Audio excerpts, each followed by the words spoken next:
Well, hello there, folks. I have Christopher Timms ready to make another video with me, and we've talked a little bit about a topic, and it's going to deal with politics and spirituality, and we'll see how it flows. Christopher?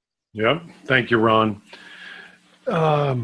Yeah, there's a lot there that just weighs on me now, and I really would like to be able to share with people because there's so much blatant insanity,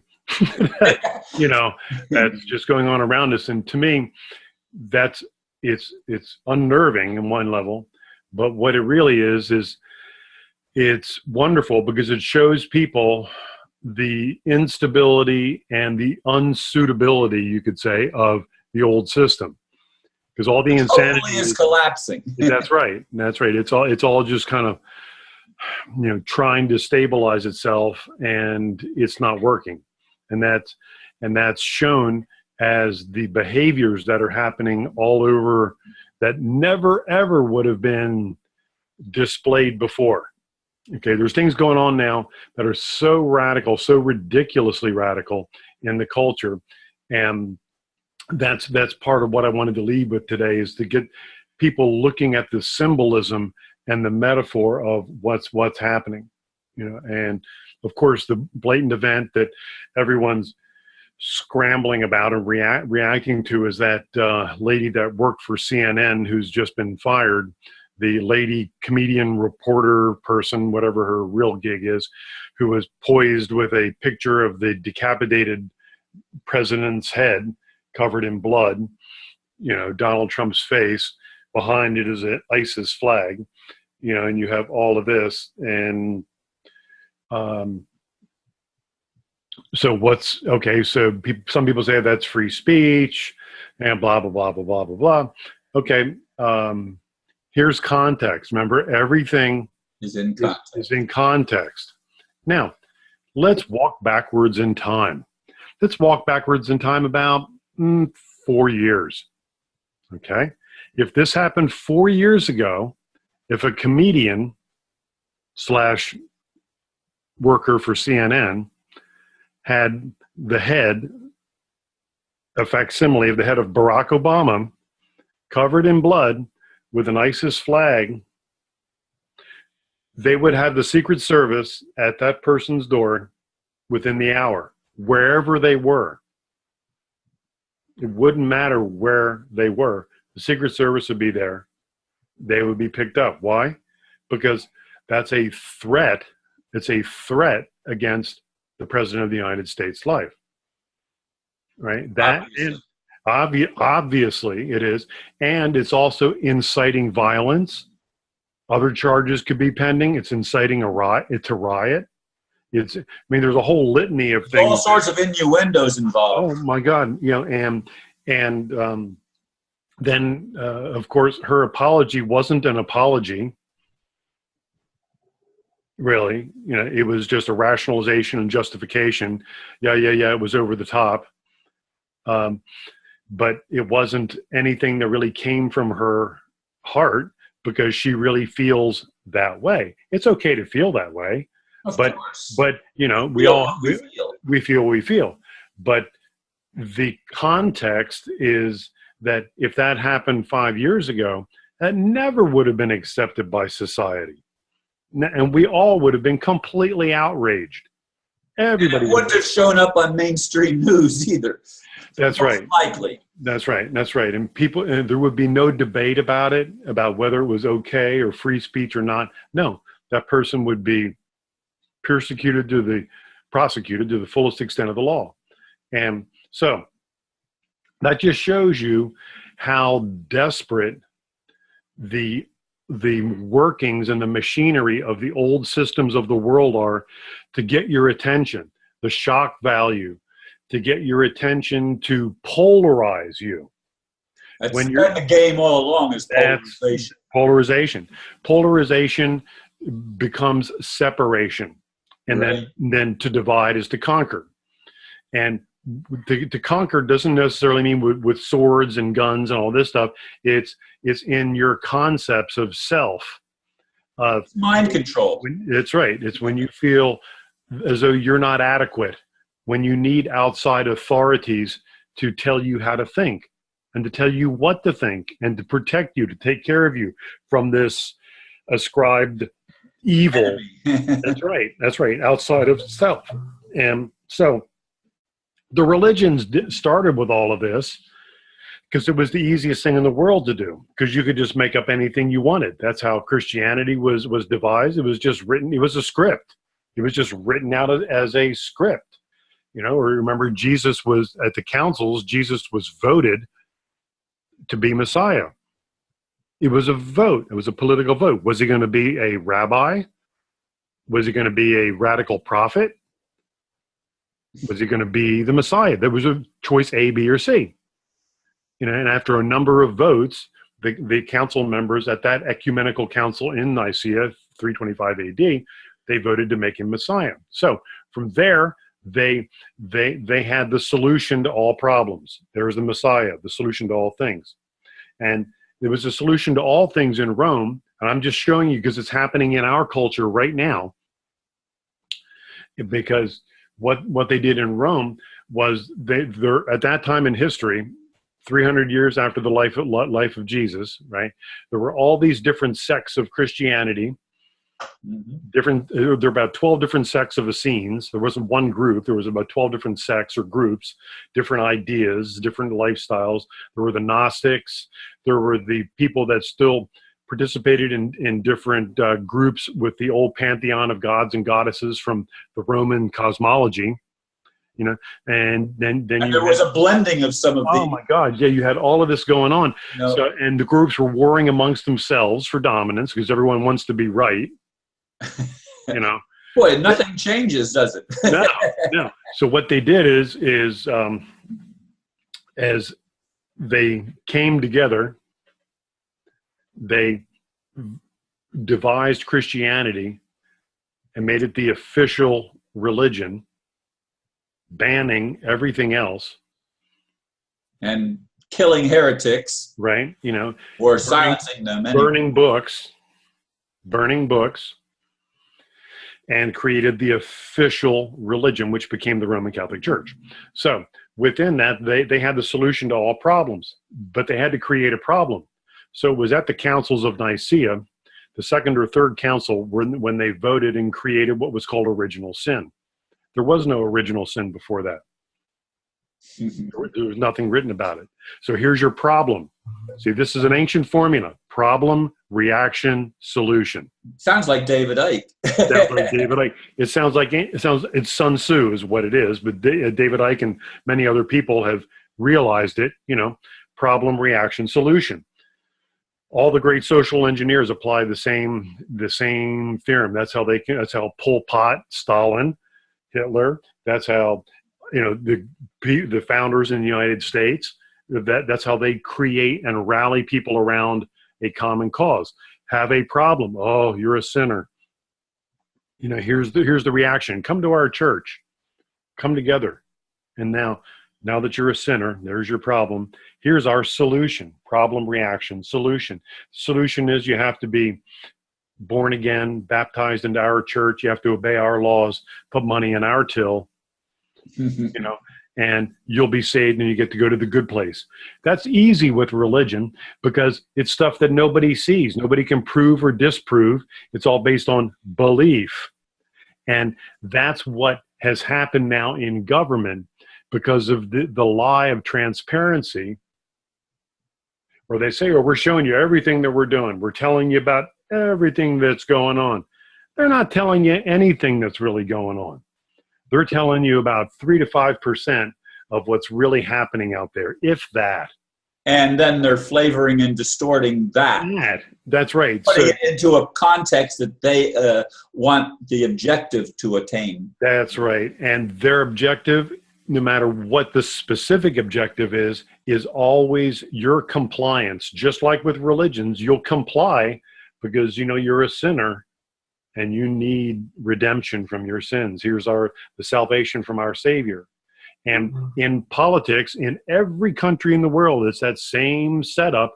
problem, reaction, solution. You know, there's those evil Russians or those evil Chinese over there, and, you know, we have to protect you from those people. So we need all of our special programs and our huge military budget, and we have to put people in harm's way, and we have to do this and that and the other thing just because of those people. Because it's not our fault, you know, even though we armed them, gave them everything that they have. Wait a minute. Can't say that. Sorry. You know, this is all part of the game. You create the problem, you know, and then you realize the problem. As far as the Muslims and stuff like that, we did, and we have been, and continue. Oh, of course, and we continue to do that. We exploited that specific part of Islam, developed radical Islam. That's all a paper trail that any of us can read if we want to study it. Well, there's two different Islams. There's the militant one and the peaceful one. And of course, they want the militant one to probe and to penetrate and to get to react in a certain way so that they can have their objectives met.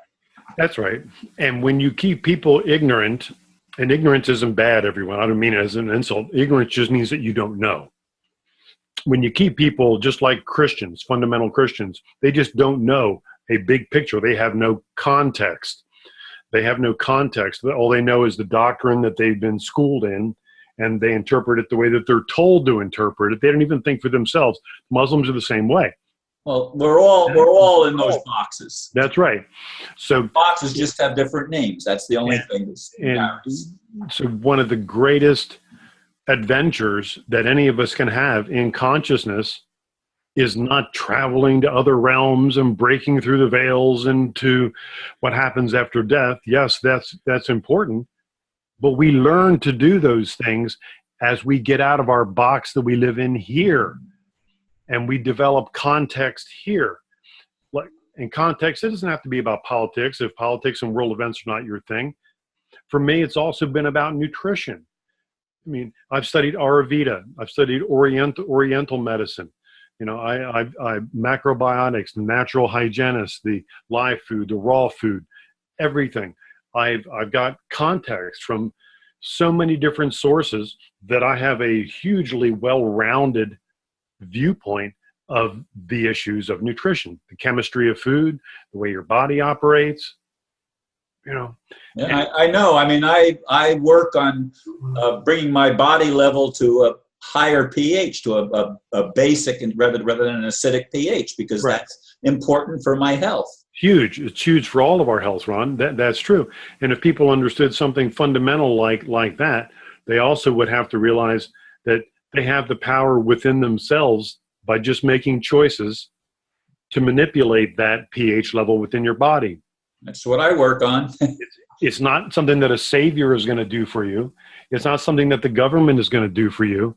It's something that Ron's going to do for Ron, because Ron chooses A rather than B. Yeah, my weakness is cheese, but right. I understand. We can do another video about that kind of stuff.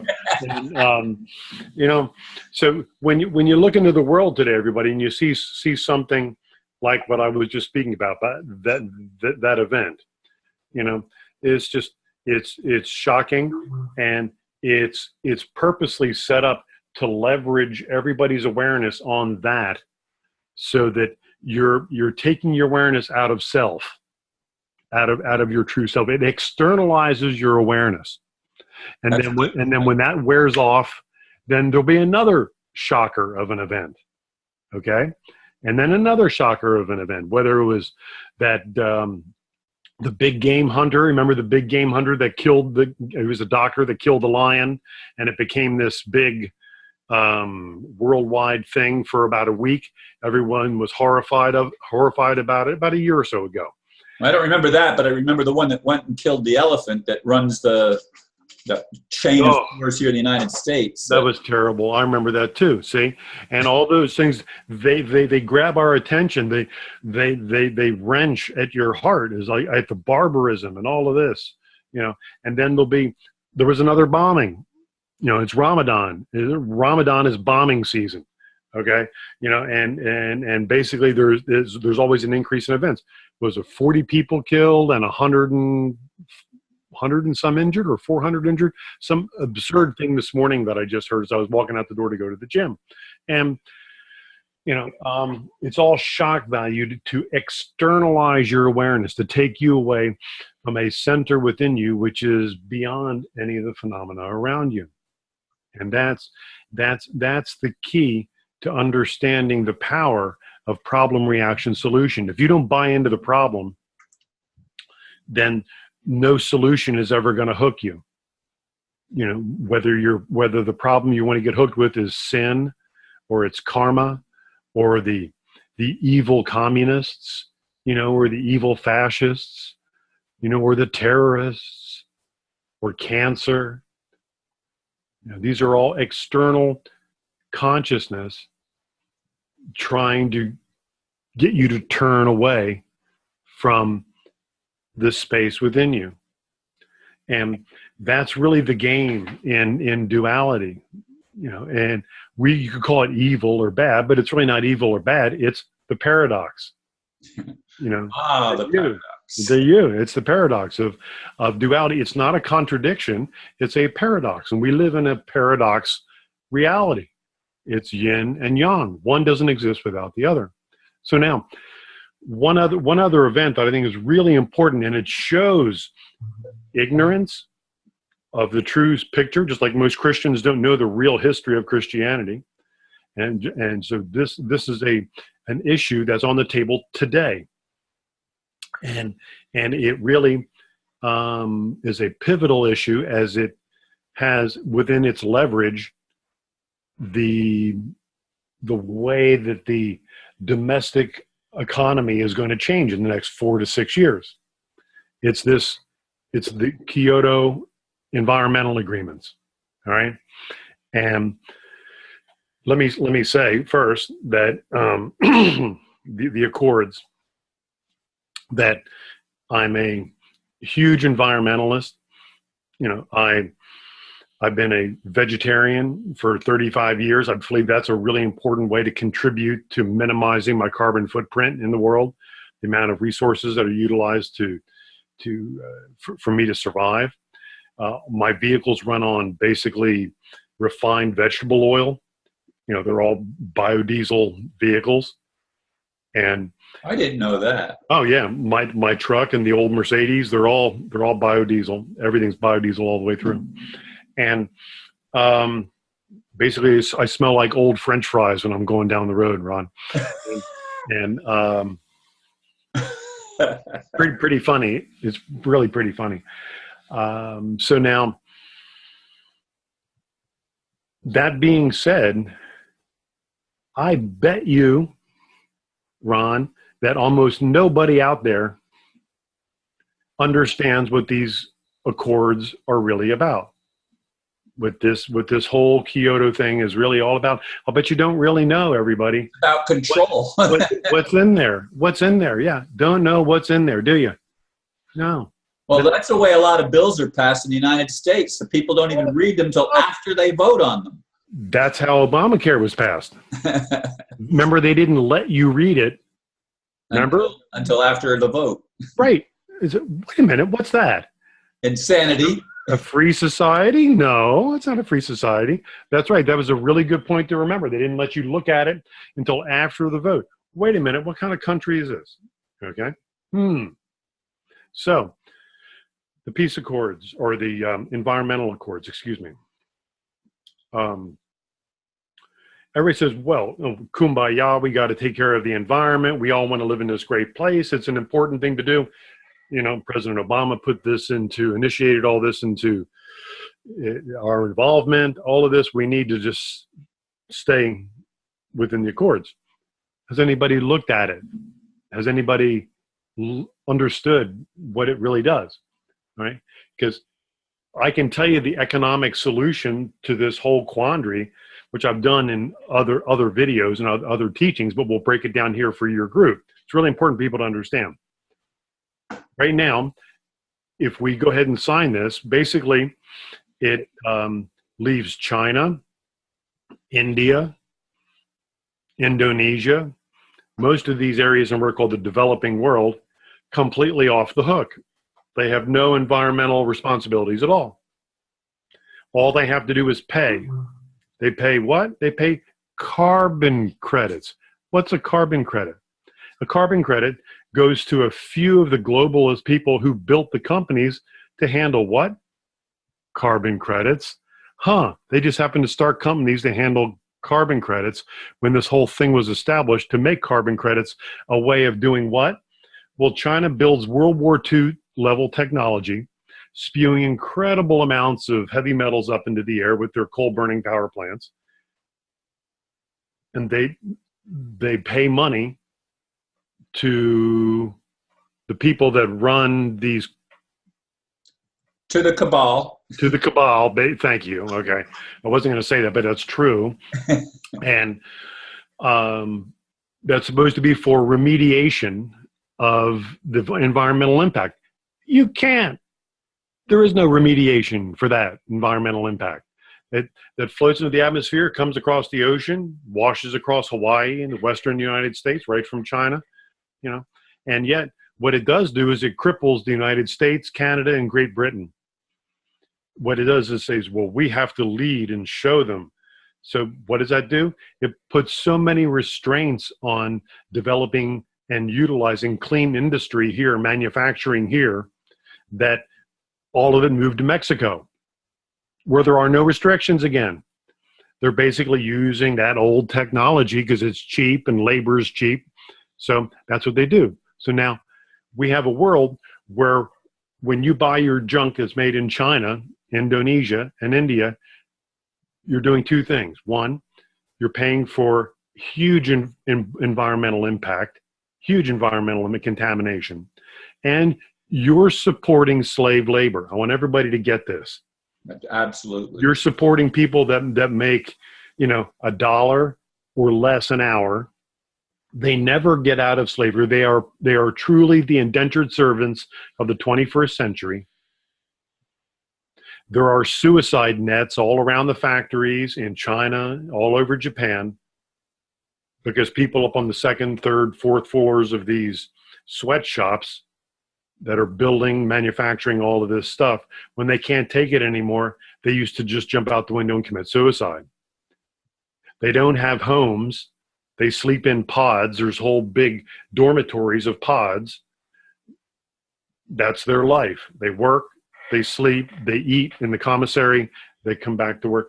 They do that. And so people were killing themselves. So to stop them from killing themselves, think of the horror story of this is like Edgar Allan Poe. They throw themselves out, and now the nets catch them, and then they're put back to work. Given a little medication, but they're given back a lot. Right, and given back to work. So you're supporting that. You're supporting slave labor. You're supporting in huge environmental contamination whenever you buy that stuff. And the Kyoto agreements cripple Germany, Great Britain too, Canada and the United States from manufacturing. Now, because basically Merkel in Germany is totally run by the cabal. She's totally right there and involved with all that. They want to jump into Kyoto. They don't care. She wants to cripple Germany, obviously, by her behavior with the immigration stuff. And that's just all part of what it's all about. Trudeau in Canada wants to stay in to the Kyoto agreements. Let me show you how we lead. You lead by example. What do? You don't sign the stupid agreement. You let them do what they're going to do. That's each country's sovereign right to do whatever they're going to do. But what we're going to do is we're going to let our money talk. And now let's rebuild American industry. We have the strict U.S. and Germany and Great Britain have the highest standards for industry, what the automotive industry has to have, the emissions, the metal, the smelting industries, like Pennsylvania Steel, U.S. Steel, all of these companies, manufacturing of any kind, the cleanliness standards, the work standards, the pay scales.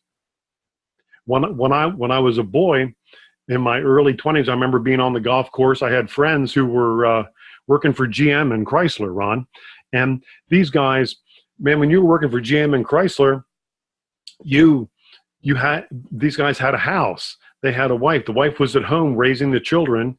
They were off for a couple days, you know, and they were out playing golf. They had a new car sitting in the lot, and I had an old pickup truck, you know, and I'm thinking, man, I should just get a job working for Chrysler. This is amazing, you know, and they had all these benefits and everything. These guys got a real wage, and Chrysler was making money hand over fist. Okay. But then as soon as what was called NAFTA, and then what would later become the TTP, which fortunately was revoked on day one, as soon as those came in, it made it now completely undesirable to keep any of these companies in the United States. So where do they go? They go to Mexico. They go to Belize. They go to Guatemala. They go anywhere that they can connect to and get their products built for cheap. Mm-hmm, exactly. China, India, any of that. So basically, that's a purposeful economic war waged upon what's called the middle class. You know, and while that's another discussion for everybody, just see it. Because this isn't about saving the environment. It isn't about rescuing and preserving the environment for future generations. It's just about exploiting people in slave labor, getting cheap junk, and the people that are setting up all of these companies, the cabal, as Ron accurately said, are just making hundreds of millions of dollars. Thank you, Al Gore, George Soros, all of these people that are just sitting back counting their money. You know, and while they want you to live meagerly, right, while they live like the kings. Okay? Exactly. And that is why today is a pivotal day, and it's important that we do our interview today just to put this out in the cosmos more. Is this idea that you don't want to be involved with these people, you don't want to sign any of those agreements. Every country will do what it's going to do. But what happens is when we rebuild the industry in the United States, when people start purposely looking to buy American things, when people have the jobs because now manufacturing is in demand here, then those coal-burning power plants begin to get shut down one after another because the factories aren't working anymore because nobody wants to buy the stuff. It's already beginning to happen. There's only so many big screen TVs that people can buy. You know, there's all these containers, shiploads of containers that are just still off the West Coast, and there's no place for the materials. China's at the end of its run economically. That whole thing of rampant materialism is just about over. Yeah, there's definitely changes in the works. That's for sure. Yeah, so we're nearing the end of our half hour, so you know, if you could, you know, wrap up. Or yeah, I will. And Ron, you know, everybody, my purpose for this is to point out that context is important for everything, and to look at the events in your world today through the vision, the context of how Christianity was molded, fabricated, as we just discussed. Check my story out. Take you about a half an hour. You'll find that I'm exactly right. And there's another 8 hours I could do about it. You know, and you've been doing it for a long time. Yeah, that's right. And once you have context, that context, and then you look into something like the environmental accords, the Kyoto Agreement, or you look into just any of the events that are happening in the world today, you see them with a problem, reaction, solution type of insight. And you realize, none of that is the solution. That's just perpetuating a really dangerous problem. You know, and for us to lead as individuals, we have to be willing to get context. We have to be willing to be decisive and be courageous and speak out about the things that we see are going on. I don't ask any of you to agree with me. what I do ask you to do is to think for yourself, consider the things that I'm saying, and then let Ron and I know what you think about all this. Our conversation is what's most precious. Thanks for having me today, man. Thank you, Christopher. And thank you, folks, for listening. And till next time, namaste. Namaste.